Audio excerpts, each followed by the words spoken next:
ఇక ఇంకొక లాస్ట్ అంశం ఏంటంటే హైకోర్టు అక్షింతలు వేసింది. ఏ విధంగా వేసింది? ఒక పాత అంటే 2 రోజుల క్రితం వార్త ఇది, బట్ మనం మర్చిపోయినాము.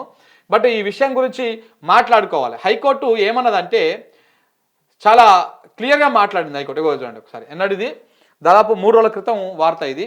ఒకే అంశం పైన ఇన్ని ఎఫ్ఐఆర్ల లగచర్ల ఘటనలో పోలీసుల తీరును తప్పుపట్టినటువంటి హైకోర్టు ఏ చట్టం ప్రకారం 3 ఎఫ్ఐఆర్లు నమోదు చేశారో చెప్పండి. పట్నం శృతి అంటే ఆయన బిడ్డ దాఖలు చేసిన పిటిషన్లో తీర్పు రిజర్వ్ పెట్టింది. బెయిల్ కోరుతూ హైకోర్టులో నరేందర్ రెడ్డి మరొక పిటిషన్ కూడా వేసారు. అయితే హైకోర్టు ఏమన్నదంటే ఇప్పుడు ఒకటే కంప్లైంట్, ఘటన ఒకటే ఘటన మీద ఒకటే కంప్లైంట్, ఒకటే ఇష్యూ మీద ఎల్లయ్య ఒక కంప్లైంట్ చేస్తాడు, పుల్లయ్య ఒక కంప్లైంట్ చేస్తాడు, ఇంతమంది కంప్లైంట్ చేస్తారు. అట్లాంటి అయినప్పుడు ఆ అన్ని కేసులు సపరేట్ ఎఫ్ఐఆర్ లేదు. ఘటన ఒకటే అయినప్పుడు, ఇన్సిడెంట్ ఒకటే అయినప్పుడు ఎంతమంది 100 మంది పెట్టిన కేసులు ఒకటే కావాలి. కానీ కాంగ్రెస్ ప్రభుత్వం అధికారంలోకి వచ్చినాక పోలీసులు చాలా విచిత్రంగా ప్రవర్తిస్తూ ఉన్నారు, విచిత్రంగా వ్యవహారం చేస్తూ ఉన్నారు. ఎంతమంది కేసులు పెడితే అంతమంది మీద అంతమంది ఎఫ్ఐఆర్లు చేస్తూ ఉన్నారు. ఇది చాలా దుర్మార్గం ఇది. ఎందుకంటే హైకోర్టు నిన్న పొట్టు తిట్టింది మొన్న 2 రోజుల క్రితం. ఏమన్నా తెలుసా? తహసీల్దారు ఎంఆర్ఓలకు కూడా రాసే ఓపిక లేదా? ఎఫ్ఐఆర్ రాసే ఓపిక లేదా? రాయరాదా? ఒకటే రైటర్ రాస్తాడు, ఒకటే బాధితులు ఉంటారు, బాధితులు వాళ్ళే ఉంటారు, అందరూ వాళ్ళే ఉంటారు. ఇక్కడ కంప్లైంట్ చేసే వాళ్ళ పేర్లు మారుతాయి, శతకాలు మారుతాయి, అంతేనా?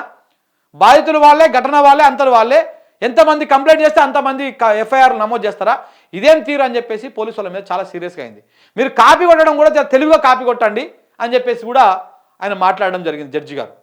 అంటే ఏ విధంగా ఉందంటే గతంలో ఇప్పుడు మన రీసెంట్గా గౌతమ్ మీద కేసులు పెట్టిర్రు. ఏది మన తెలుగు స్క్రైబ్ గౌతమ్ నాడు కదా, ఆయన మీద కేసులు పెట్టింది ఒకటే ఇన్సిడెంట్ మీద ఇట్లా కంప్లైంట్లు సేమ్ అన్నమాట.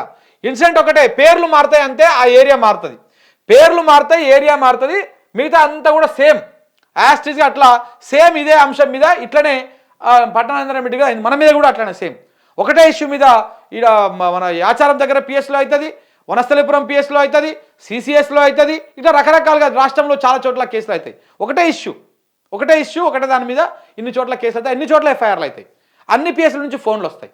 సో ఇది రాష్ట్రంలో జరుగుతున్నటువంటి తీరు ఈ విధంగా నడుస్తూ ఉంది. సో కాబట్టి దీని మీద కూడా కాస్త సీరియస్గా ఆలోచించాల్సినటువంటి అవసరం ఉన్నది. ఇక మిగతా